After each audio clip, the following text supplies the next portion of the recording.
साहब, हमारे YouTube channel में आपका स्वागत है। शुक्रिया जनाब, बहुत बहुत। मिजाजी जीने नहीं देगी, तुम्हें ये खामोश मिजाजी जीने नहीं देगी।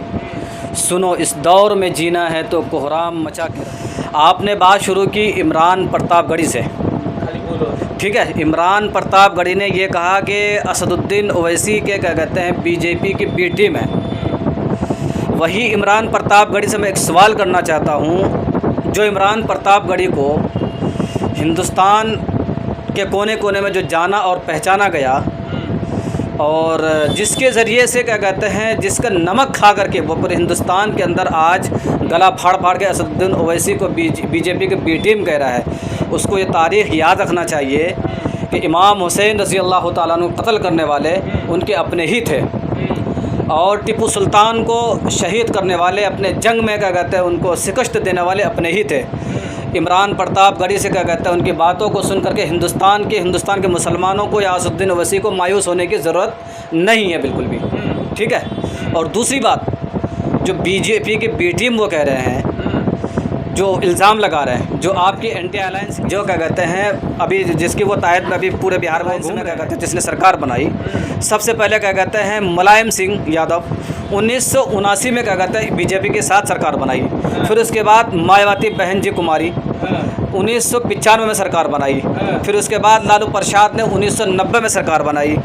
ममता दीदी ने 1999 में सरकार बनाई और शिवसेना भी क्या कहते हैं सेंट्रल में सरकार रह करके उनके बीजेपी के साथ सरकार बनाई। अब ये बताएं इमरान प्रतापगढ़ी कि उसने क्या कहते हैं वो इतिहास बताया MIM का, ये 1965 की पार्टी है। कब उन्होंने अलायंस में बीजेपी के बी टीम में क्या कहते हैं काम किया या कब सपोर्ट किया, कब उनकी हिमायत में बयान किया। ये जो क्या कहते हैं बी टीम के जो क्या कहते हैं इल्ज़ाम लगा रहे हैं, इमरान प्रतापगढ़ी का वो हाल होगा जैसे कि क्या कहते हैं मौलाना असरल हक कासमी। इमरान प्रतापगढ़ी मौलाना असरल हक से क्या कहते हैं ज़्यादा काबिल नहीं है। वो दुनियावी लिहाज से भी दीनी लिहाज से भी वो बहुत काबिल थे। जब 2017 या 18 में ट्रिपल तलाक का बिल का जब मसला आया था तो कांग्रेस ने क्या कहते हैं मौलाना असरल हक को बोलने से रोक दिया था, बड़ी रिक्वेस्ट करी। उसी सदमे में मौलाना असरल हक इस दुनिया से चले गए। उन्होंने ये कहा था कि मेरे पास कोई विकल्प नहीं है। अब इस वक्त मुसलमानों के पास विकल्प की क्या सोचने की ज़रूरत नहीं है। असदुद्दीन ओवैसी के शक्ल में हिंदुस्तान के मुसलमानों को विकल्प मिल चुका है और इंशाअल्लाह असदुद्दीन ओवैसी की क़यादत में पूरा बिहार इस वक्त एकजुट है। इस वक्त क्या कहता है इमरान प्रतापगढ़ी की शेर की क्या कहता है चर्चा करने की बिल्कुल ज़रूरत नहीं है।